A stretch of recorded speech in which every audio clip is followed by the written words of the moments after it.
Pues podemos mencionar que hay cambio ya de manera cuantitativa y de número de entes electorales. Se ha atendido a una necesidad que ya se había establecido desde el 2012 de dividir la función electoral con la función de justicia electoral, del derecho electoral en general.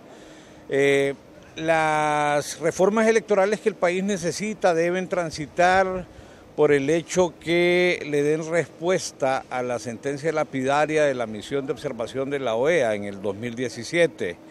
Mencionan de que han sido parte de un proceso electoral de baja calidad y que además ante la falta de certeza de que todas las dudas hayan sido resueltas, le permite reafirmar ese calificativo. ¿Qué implica esto?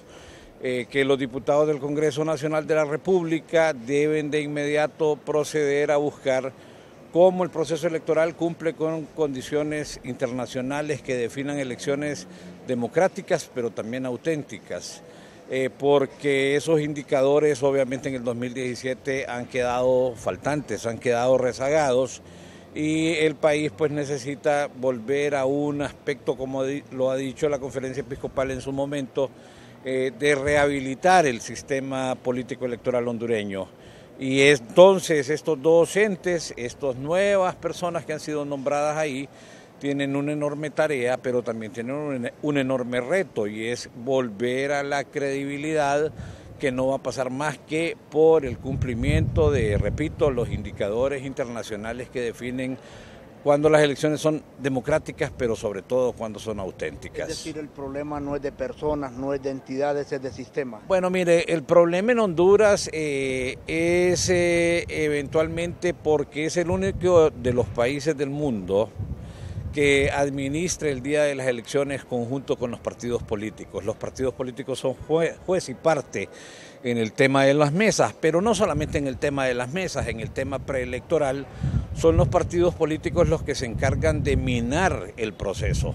Lo minan por la insurrección que muestran ante la ley, pero lo minan también ante toda omisión que presentan, y eso pues genera una vulnerabilidad mayor a la que verdaderamente otros países tienen con sus entes rectores electorales. Entonces la responsabilidad de tener un proceso rehabilitado pasa por los organismos electorales y ahora los nuevos funcionarios, porque tienen que hacer cumplir la ley y cumplirla también, porque hay 13 requisitos que rigen el sistema político electoral hondureño, y cuando dejan de cumplir uno de ellos, entonces atentan contra la credibilidad de la institucionalidad electoral, y ahora dentro de la institucionalidad de justicia electoral.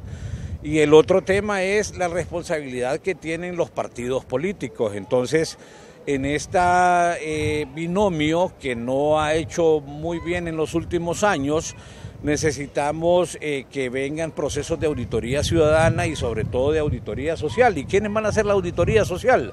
Los medios de comunicación como el que usted representa, porque son veedores calificados dentro del sistema político. Ustedes ven, pueden observar y pueden emitir opinión, y de esa manera tenemos que buscar cómo esas reformas y cómo el cumplimiento de los entes rectores tenga que ver con la mayor participación, con la mayor amplitud, con la mayor divulgación y aminorar esa secretividad o esa opacidad, para que verdaderamente, reitero, transitemos a un proceso de rehabilitar el sistema político electoral. Desde su conocimiento, aparte de aplicar esas recomendaciones que dio la OEA después del proceso electoral del 2017, ¿qué otras reformas deben de implementarse para evitar que se repitan dudas en un proceso electoral? Bueno, mire, a nivel de lo que son los nuevos nombramientos, yo creo que debe quedar bien establecido el protocolo que defina la transmisión de resultados electorales preliminares.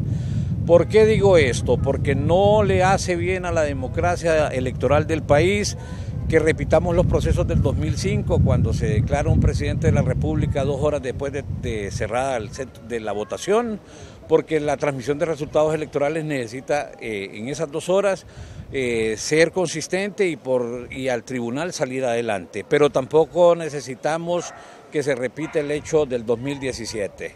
donde esas 2 horas se convirtieron en 9 horas más, y hasta las 2 de la mañana del día siguiente se dio el primer cómputo de transmisión de resultados electorales. Ninguno de los, podríamos decir, de los excesos o de las